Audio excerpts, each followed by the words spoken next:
Para preguntaros sobre otro tema, ya que hemos introducido Bidenomics y todo este sistema, bueno, esta política keynesiana que está aplicando Biden, ese aumento del gasto público, dentro de todo esto seguimos viendo, a pesar de algunos datos económicos que son sorprendentemente resilientes, sobre todo en la vivienda estamos viendo cierto rebote, en el consumo estamos viendo cierta resiliencia, también en los beneficios de algunas empresas, cruceros por ejemplo, han tenido unos resultados espectaculares.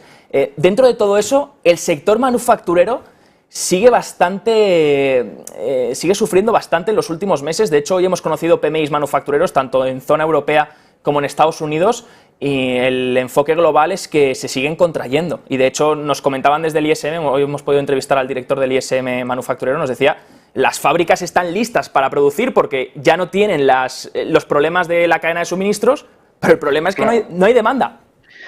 Pero es normal, porque para mí el sector manufacturero es realmente el mundo real. Es decir, tú puedes estar mirando todo el ahorro embolsado que hay en diferentes lugares del mundo y luego tú te lo gastas en turismo, en hoteles, etcétera, pero el manufacturero depende de la demanda futura. Todos estos índices, además, como ya hemos visto en algunos otros programas, pues dependen primero de los pedidos que tú tienes en firme.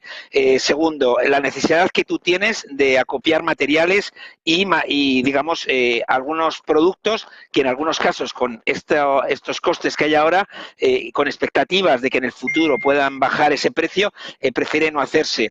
Luego también el propio coste de la mano de obra. Entonces estamos en la tormenta perfecta. En este sentido, yo creo que tenemos que seguir esperando para ver qué ocurre, pero es verdad que el sector manufacturero es el, si me permites usar esta palabra, es el más conservador de todos los sectores y evidentemente sufre mucho pues este tipo de decisiones que están basadas en expectativas, y las expectativas que hay de cara a futuro, pues según estos índices no son positivas. No lo son en Alemania, no lo son en Italia, en España no lo son, Estados Unidos y Reino Unido tampoco, ¿no?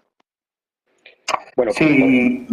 Dale. Perdón, Alfonso, dale. Que iba a decir una cosa muy bien. Por lo menos España tiene la ventaja de que es menos dependiente del sector industrial, ¿no? De cara a velocidad de recuperación, ¿no? Pero bueno, no deja de ser un 18% del PIB o por ahí, ¿no? 18-19% del PIB. Pero, o sea, verdaderamente problemas como, va a ser, Italia económicamente es el norte de Italia. El norte de Italia, toda la autopista que atraviesa el norte de Italia es una industria con otra. Bueno, pues eso es lo que tiene de Italia. Alemania, el modelo de crecimiento alemán de Merkel estaba basado sobre las industrias medianas grandes, grandes exportadoras, donde el 24% del PIB era industria, ¿no? Entonces, bueno, pues es un problema grande en el que España, bueno, pues, quieras que no, tenemos el turismo, pues vamos salvando sí, un poquito más, y por eso España crece cuando en realidad Europa pues está decreciendo. Lleva dos trimestres consecutivos decreciendo, aunque sea muy poquito, y España los lleva creciendo, ¿no?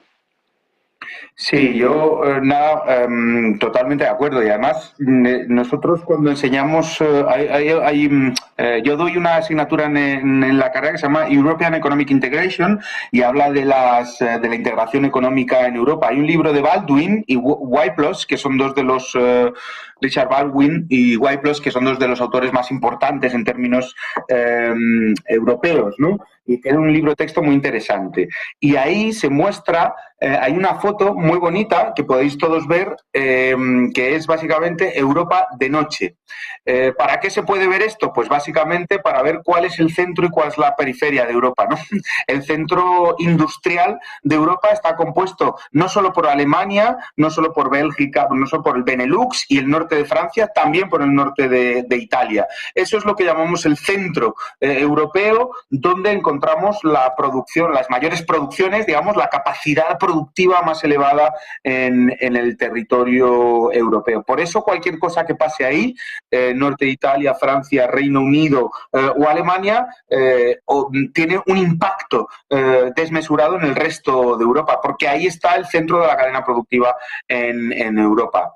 Primer dato. Segundo dato, como habéis dicho ya tanto Alfonso como José Luis, hay datos malos manufactureros en Europa que están asociados directamente con la ralentización económica producida por una política monetaria del Banco Central Europeo demasiado restrictiva, ¿no? Estamos ya, los bancos centrales han conseguido, y concretamente el Banco Central Europeo, introducirnos en una recesión moderada, así lo llaman los expertos. Estamos viendo con las próximas subidas de tipos de interés, si no directamente nos meten en una recesión profunda. Esta es la situación. Tenemos que tener en cuenta que no solo es la cuestión manufacturera, sino que también hay un indicador adelantado del ciclo que está poniendo encima de la mesa problemas, como es la construcción. Hay una crisis inmobiliaria en Alemania, hay una crisis inmobiliaria en Reino Unido, y esto probablemente tenga consecuencias, bueno, en Dinamarca, por supuesto, y esto va a tener consecuencias en el resto de Europa, o va a arrastrar, digamos, al inmobiliario en el resto de Europa.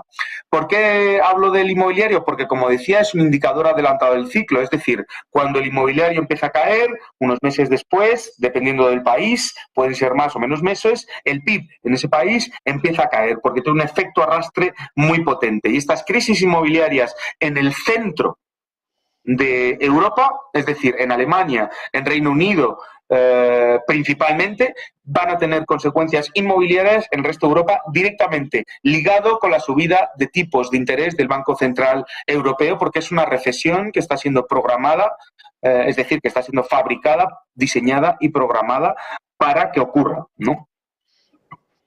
De hecho, no